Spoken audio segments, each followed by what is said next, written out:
ጋር እንደምትመለከቱው የሚኒሊክ አደባባይ ጊዮርጊስ በስተጀርባ አለ፣ መዘጋጃው አለ። አሁን ደግሞ በቅርቡ የተሰራው ይሄ የአድዋ ሙዚየም አለ። እነዚህን እየተጠጋን እናያለን። ሚኒሊክን መጀመሪያ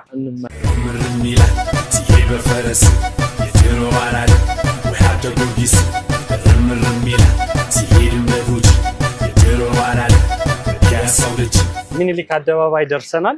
ሚኒሊክ አደባባይ የአገሪቷ ማዕከል ነው። ርቀት በሙሉ የሚለካው ከዚህ ከሚኒሊክ አደባባይ ነው። ሚኒሊክ በታሪክ ትልቅ ቦታ ያላቸው የአድዋ ድል ትልቁ ታሪካችን እንደመሆኑ መጠን የአድዋ ድል ያሸነፍንበት ጦርነት የመሩት እሳቸው ናቸው። የአዲስ አበባ መስራችም እሳቸው ናቸው። በዚህም ምክንያት ልጃቸው ዘውዲቱ መታሰቢያ እንዲሆን ይህንን ሰርታላቸዋለች። የተሰራው ጀርመን ሀገር ነው። በጀርመኖች ኖርማሊ ኦኩፔሽን ፔሪዱ ጣሊያኖች ዳግም በመጡበት ጊዜ አፍርሰውት ነበር። በኋላ ግን ከነፃነት በኋላ ድጋሚ ተሰቅሏል እና እንደምታዩ ይሄ ሐውልት እጅግ ታሪካዊ ቦታውም ማዕከል ነው ለሁሉ ነገር መጀመሪያ ነው።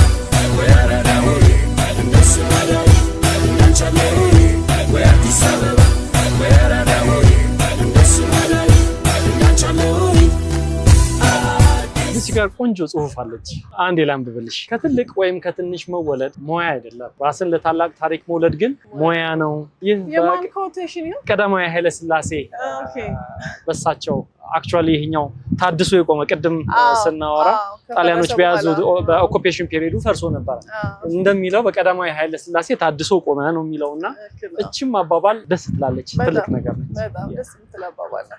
እሺ በጀርባ በኩልም አለው መሰለኝ ጽሁፍ ዞረን ድሮ ዋራል ያሰውልች ረምረም ይላል ይታያል ከሩቅ ድሮ ዋራል አይን ማይርቅ ረምረም ይላል ይላል መንገዱ ዝቋዳሪው ላይ ዳራዳ ልጅ ደግሞ በዚህ ደግሞ ዳግማዊ ሚኒሊክ ንጉሠ ነገሥት ኢትዮጵያ ጥቅምት 1 ቀን 1913 ዓመተ ምህረት ጎበዝ ነገዝ ቁጥር ማንበብ።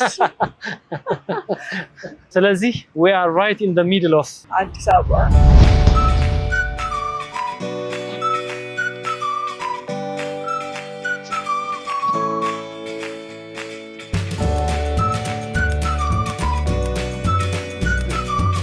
በሃያኛው ክፍለ ዘመን መጀመሪያ የተገነቡ የአውሮፓ አቀራረብ ያላቸው ህንጻዎች ፒያሳ